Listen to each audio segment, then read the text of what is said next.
Well, good afternoon, everyone. It's great to be starting a new season. We're finally in game week. Talked to the guys on Saturday. We had practice Saturday morning and then gave them Sunday off and get back into our routine today. I know it's a change this year. We're doing this on Monday rather than Tuesday.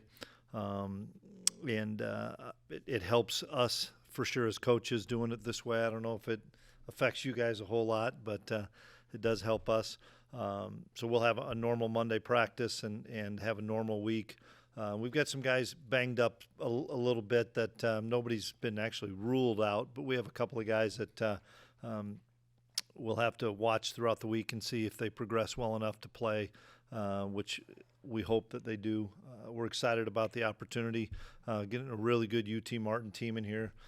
Coach Simpson's done a great job. He's been there a long time, and they have a great system, and he does a really good job of getting those guys to play within their schemes offensively and defensively. They've won their league 3 straight years. As you guys know, that's my background, and I know how good the football is, and our guys are going to know how good the football is as well. So we'll finish our continued prep work the next few days and then be ready to roll on Saturday. Chris, starting game one at quarterback's a little bit different than what Avery experienced last season. What advice do you have for him as he's, taking on this new challenge? Yeah, just be him, be himself. We have a lot of guys around him that can make plays at all those different skill positions, and I don't think he's going to be nervous. That's just not his nature. I think he's going to be very confident, but we just want him to play within himself and make the plays that he's capable of making, and we know he's going to make a few that are going to be kind of off script because that's what he excels at. But I'm excited to see him, run the show. Just looking at your depth chart here, you got quite a bit of star power at both return spots, kick return and punt return. How have they looked in practice? Have they been game breakers? Yeah, we're going to kind of see how it goes with practice this week, but we feel comfortable really with Dylan or Sterling back there on punts. Probably see both of them back there at some point. We've kind of pushed the envelope with Dylan and with Jace and with Keegan on kick returns. I'm not sure which way it'll go on Saturday, but maybe everybody would get a shot back there. We do like the ability. We've got a number of skill guys that we need to get the ball in their hands, and that's an opportunity for them to do that. So we'll just see how it plays out this week. Exiting the preseason practices, what did you feel like was the strength for you guys on each side of the ball? What I thought going in on defense, which is veteran group, a lot of guys on both sides of the ball or on all 3 levels of that defense that have played an awful lot of football, and us continuing to try to provide depth in those 3 positions of D-line, linebacker, and secondary. So I think the strength on defense is just the veteran people we have there. Offensively, skill. We've got running backs, we've got receivers that can make big-time plays, and we've got to find ways to get guys touches. But I've been pleased each day that there's been somebody else in the wide receiver crew that has stepped up. There's been a bunch of running backs that have made plays and tight ends as well. So, we're gonna run into some problems too. We're gonna have some adversity on Saturday, and we've got to be able to withstand it and be able to grow from it. And what has Damian Elalio kind of proven and showed to kind of get the nod on the depth chart right now? Probably an entire body of work, and I think he's one of our top leaders. He wasn't elected captain, but he received a bunch of votes like a lot of other guys did. We had a lot of guys get votes, but he's just been a really good leader on that side of the ball, and he's been a consistent player at the nose position, and both he and Uso are going to play a lot of football for us. Coach, UT Martin has won, I think, 3 straight conference championships, and they've sort of established themselves as one of the better FCS teams. This year in particular, returned a few guys on offense that helped them last year. What stands out about that offense, and what challenges do they present? Well, Dent's a really good quarterback that played a lot of football for him. When you have a returning quarterback, it's always a bright thing. And then they've got a number of interior offensive linemen that have played a lot of football. They've got so many older guys, juniors and seniors, that have played a lot of football on the offensive side. They've got a bunch of wide receivers that can make plays. Got a kick returner that's an exceptionally talented guy that's a wide receiver for them. So I think the fact that they aren't just, boy, you got to stop the run or you got to stop the RPO or pass game, they do both equally well, and they're really balanced. So for us defensively, it's going to be a big challenge. They're a really good offense. Coach, how hard is it to manage one of these games? I mean, obviously, you need to win, but you probably want to see a lot of players. And is it kind of hard to balance that out, particularly in the first half? Well, it's always tough to balance the first game because you just sometimes you don't know because you haven't had as many live situations, whether it's tackling or different things that live special teams that you don't do a lot of. We go really hard, but we don't always go to the ground.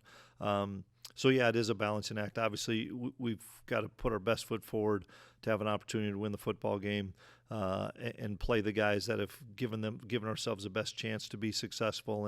And we don't talk much about, well, what if we I've been there. I've been on the other side of this thing when I know that's been talked about, and then you end up getting beat by the FCS program. And this is a really good football team that we've got to play really well on both sides of the ball with some inexperienced guys getting their first snaps. And then, like we've talked all fall camp and really all summer, our stars got to be stars. You know, if you're a guy that's played 2 or 3 years of football, step up and show people you've played 2 or 3 years of football and be the dude, be the guy. Every team's different. Locker room's different, talent's different. But what does this team do, maybe you think can do better than last year's team? Hopefully we can be more explosive on offense. That would be one thing that we talk about and kind of tease the offensive staff of, you got to call another couple plays because we got pushed out at the 5 or got tackled from behind at the 6 or didn't get it in. We've had the ability with a number of skill kids to hit some home runs, and now we can't just take home run shots. We've got to be able to get the ball in space to some of these guys quickly and let them make some plays and maybe try to hit a home run. So I think we can be more explosive. And then on defense, I hope we can eliminate some of the explosive plays. And that's the thing that probably makes me most concerned is you can do everything you want, but if you cannot stop the explosive play, people are going to, get quick scores and stay with great momentum. And that's something that we've made a point about because of our offense having such explosive players. We go good on good an awful lot. And if they're getting explosive plays on our first-team defense, that's concerning. So we've got to be able to get more explosive plays and eliminate them. You talked about being a veteran team. I see you have several redshirt freshmen on your 2 deep, but do you anticipate any true freshmen playing a role this year? Yeah, we probably do. Probably not ready to talk about those guys yet because I don't know who will, but I think you hit it on the head, Arnie. We've got the redshirt freshman class or true sophomore class when you look at, Jace and Avery and Asa, some of the guys that played some for us, Austin Romaine. I mean, that was a really good class, and you're going to see a lot of guys that were redshirted last year that you probably didn't see very much other than a game or two be real factors this year. Whether it's Wesley Fair, Jack Fabris, Mikey Bergeron as examples on defense and a number of guys on offense that we were really impressed with this class that we were able to redshirt a bunch of those guys, but they're going to have to be a factor for us this year for us to be successful. How have you seen the offensive line kind of gel into a new unit over fall camp? Yeah, it's we have some experience there with Carver and Hadley and TP playing a lot of football for us. Easton Kilty's played a lot of football, not for us, but he's played a lot of football. Andrew Linegang been here a long time and done some really good things, and I'm excited because Liney's stepped up in a big role. Sam Hecht, he's filling some big shoes with what we lost at center over the last couple centers we've had in Gilly and Noah, but he's doing a really good job. It's the next group. It's Pastori, it's Capria, it's Alex Key, it's Beckwith. Those are the guys that we're continuing to push because we're going to need those guys. And we're probably in the 7 or 8 deep right now, but we need to push that closer to 9. And I don't know if Coach Riley's ready to get all the way to 9 deep, but we feel like we're going to be able to play 7 or 8 guys, and that's something that I'm excited about with Drew Little being on the sideline to help us rotate some guys. And then I know we talked about a bunch of the defensive ends throughout fall camp, but one guy that I feel like didn't get talked about too much is Travis Bates. Yeah. What's impressed you since he got on campus? Work ethic and just, blue-collar kid that goes to battle every day. He's going to play a lot for us. He's battling with stuff, and we need to keep stuff healthy for the long haul. So Travis is going to play some plays there. You're going to see a lot of defensive linemen play, and I'm excited because we've always had good depth there. And this year at the defensive end spot, we have great depth there, and we wouldn't miss a beat by playing 6 or 7 guys there. Maybe some have a different skill set than others, but I like what we have there, and we've got to find ways to get multiple of those guys on the field, and we're working on that with different packages right now. Coach, you, I think at the beginning of fall camp, mentioned the quarterback or cornerback 4 battle and where that sort of stood at that point. Where does that stand now, and how comfortable are you with those guys fighting for that spot? Yeah, at corner, Jacob Parrish and Keenan Garber, you feel really comfortable. They've played a lot of football, and we've talked about those guys a lot. They're all conference players. Justice James has really had a good fall camp. Jordan Dunbar, a transfer, has started to emerge as a guy that we think we can count on defense as well as special teams. Donovan McIntosh is a guy that's made a lot of plays as another corner. So we've got a number of guys there. A lot of them may be special teams guys and give a blow to Keenan and Jacob, but we're continuing to do a good job of developing depth there. In terms of Avery Johnson, this is his first start at home. How do you sort of manage those beginning reps for him, just to sort of make sure that he's as comfortable as can be for the beginning? Yeah. If you know Avery, I'm not worried about how I manage things. Cut the kid loose, let him go play. The kid's really good. And so I'm not managing anything. I'm going to encourage him, tell him I love him, tell him how much I believe in him, and go play. Go do what you do. You've been waiting for this opportunity, and he'll make plays within himself. But, man, I'm as excited as you guys are. Question about another really good guy, Jace. When he first came on campus, Coach, when did you realize that he could be a player for you? Yeah, he was an early enrollee, so we saw a lot of things out of him in spring ball. It was just trying to simplify some of the things game plan-wise. So because he's got unbelievable speed and ability to be elusive, and he's gotten so much stronger. He's gotten better at running routes. He and Avery have a really good chemistry. They throw the ball around a lot to each other. He's a guy that we missed him this last spring. He was out with an injury, and probably started more full go in July. And you've seen him get stronger and more confident. He's had a really good fall camp, and he's a guy that we're talking about of one of those explosive guys that could be a home run guy. And so I'm excited because Jace is playing really well and playing really fast. I think he feels healthy, and I'm excited to see what he's going to show everybody. How have you seen maybe the chemistry with Avery go even higher than a year ago?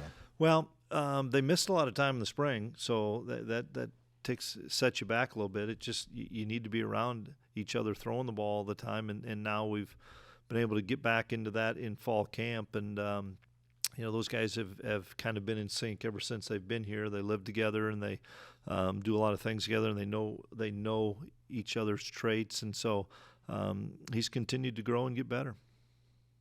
Have you seen Taquan Roberson help out the QB room? Experience. He's played. He was learning our offense, and he's made some really good strides from obviously practice 1 to where we're at now. And I like the fact that he's continued to grow and get better. And he knew when he came in here, we need you to perform. We need you to elevate Avery. We need you to elevate Knuth. We need you to do those things. And we knew it wasn't going to be something overnight because our offense is probably a little bit more complex from what he's done. I don't know that, but I can just tell because of all the terminology we have. And the last few weeks, he's played really well. On the same respect, I think Jacob Knuth's played really well. We know who our first one is in Avery, and we're still battling for that second spot right now. We've put both of them with the ones at different times to give Avery a rest and to push those guys with the starting offense, and they've both excelled. And then we've split the reps with the twos. And it's a conversation that Coach Wells and I'll have at the end of the week of which guy will go in, but they're both playing really well right now. I also want to ask, with Hadley Panzer, have you seen him make a jump in any way with the extra playing time, extra leadership that's available there? Yeah, now? I think he learned from the best in the last few years of Beebs and KT, and I thought those two and Gilly, those guys were phenomenal leaders. And he learned from those guys, and they pass it on that, hey, you've got to be a guy. He and Carver and TP have really stepped up. They're the ones that have the most experience, but they've really stepped up in their leadership role. Hadley was voted a captain by his peers, so he's got to have a big voice. And sometimes, and I'll have a captain's meeting later on, but that voice isn't when things are going well. That voice is when you're having adversity. And they chose you to be one of those guys that they look to when we have adversity. And so, but Hadley is one of my favorite kids. He loves playing this game of football. He is appreciative of everything that he's been able to do at Kansas State and what Kansas State has done for him. And so you just can't do anything but love Hadley. That kid is a kid that loves ball. I was going to ask you about an offensive lineman too. I kind of feel like Kilty sometimes gets maybe not talked about enough. How consistent has he been learning what he's doing and fitting in? Yeah, really consistent. We were fortunate to get him here in the spring so he could learn what we were doing. And there's some differences, and a lot of it is terminology. But what's helped Easton Kilty is going against Big 12 caliber players every snap of practice. I mean, there's not a drop off from our first one to our sixth one as far as the ability to pass rush. And Mott's a little bit more moxie than some of the guys because Mott's played a ton of football. But man, you get Jordan Allen off the edge, and you get Toby off the edge, and you get Ryan Davis coming at you. I mean, we've really tested Easton with all these defensive ends that can make plays, and he's gotten better because of it. And he doesn't say a whole lot, but I think he's going to be a real stable force for us at tackle and play a lot for us. We saw what Garrett Oakley could be, at least in small doses last year, but better towards the end. After him, how are you feeling about the tight end position now? Yeah, I'm glad you asked that, Wyatt. The guy that has jumped at us this year is Braden Lofton. He's made play after play, and not only in the pass game but in the run game. He's really done a nice job of getting that extra weight, that extra strength, so he can be a point of attack guy. But he's made just a ton of plays in the pass game, and he's got the chemistry with all those quarterbacks, knows how to get open, knows how to find those seams, hasn't played much for us. And so there's a guy one of those we were talking about that we're counting on that hasn't played very much but has shown us great things. Swanee's been consistent as he always is, and Will's going to play a bunch of football for us and knows our offense better than any of the tight ends do. But Braden's the one that has really stepped up. Sometimes we've held Oak back a little bit to make sure he stays healthy, and really Braden's the one that's been a beneficiary of it. Coach, coming off Ace's injury last year, how ready is he to back up Dez? Yeah, he's ready. He really took care of his body and got his knee back, and we noticed that quickly in fall camp when we didn't know how much he'd be limited, and with his hard work with the training staff, they cut him loose and allowed him to go play. And he's been really good. Like I said, we moved him from Will Backer to Sam Backer. We think that maybe is a little bit more natural position, although he could play Will if we asked him to. We've pressed him more on special teams right now because of his ability to run, get off blocks, and he's mature beyond his years. He's going to play a ton of football for us, and we're excited about him because he's another one of that group in that redshirt freshman class that is really talented. So 2 weeks ago, the defensive players came in here and they bragged about how many turnovers they were forcing. So over the last couple of weeks, Has it been that kind of story, or is the offense doing a good job of taking care of the football? How good of a battle has that been? Yeah, it's been good. We've kind of switched a little bit. We still do good on good, but we're putting in some scout work now a little bit and doing more situations. I think it's been great for both sides. I think there's some times where they've gotten behind the DBs, which has been good for us to see offensively that we can run by some fast guys. I don't think we've had as many turnovers as they'd gotten that week of whatever fall practice or fall camp that was when they were getting them in bunches, which is awesome to see. And the key to success is pretty simple. Is turnover margin, can't give it away, and you got to be able to take it from them, and then explosive plays. You got to be able to prevent them, and you got to be able to get them. If you can win those two categories, you have a really good chance to be successful. This is your going to be your 6th year at K-State. Hard to believe. Yeah. Are you just still as excited for the season to start? Ready to get going and playing, or is it kind of a routine that you have in place? It gets quicker and quicker, and it comes faster and faster. And we all like fall camp because it's football, and that's awesome. And then all of a sudden you get to when school starts, and then you kind of get a lull. And last week was a little bit of a lull. We had some good practices. We had some practices that I thought were just okay. And then today we better be amped up a little bit, because it is game week, and the guys know it. And they had a workout with True this morning, and True said they came in and got their work done. And yeah, I'm excited. I always am this time of year when it's time to go play games.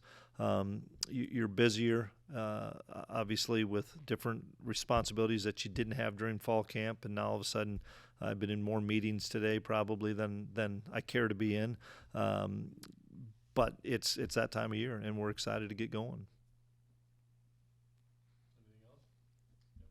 Did you watch the Ireland game? We had practice, so I was able to watch the fourth quarter, and I thought it looked I was trying to figure out everything, not necessarily the game. I was trying to find the surroundings and the stands and the sidelines and the field and all that stuff. It looked spectacular. That's why we sent these two guys over here. They can give me the lowdown, and I'll ask those guys later on. But yeah, and I don't know how many times they ever talked about next year's Kansas State, Iowa State. I saw something maybe in one of the corners of the end zone of next year, K-State, Iowa State. But no, we watched a little bit of it. Yeah, great game. D. Scott? 6th season. You come jogging out of that tunnel for this first game of the season. What's going to be going through your mind? One, how are my kids doing at K-Dub, because they play at night too. So that's the first thing, is how's he's doing. But then I take it all in, and I probably do a better job of that now than I did in year one, where I didn't know what was happening, but I take it all in. Whether it's I've got so much respect, and a lot of people know this, for Dr. Trace.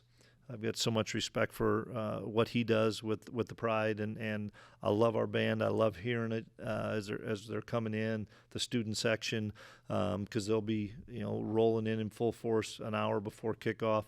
Those things I never take for granted, and I always take in. I take them in better now than I did when I first got here. But just the pageantry of college football, and like to tell our new kids, hey, we're going to pull up in buses about 100 yards from the front of the stadium, and you're going to get to see what college football is all about. And they're like, what? And some of the older guys like, it's one of the coolest traditions that we started a few years ago with the walk, where we get out of those buses and the fans are there, young kids, families, the band. It's awesome, and that's what college football is about. That's what excites me. To your question, that's what I get excited about, is the pageantry of what college football is.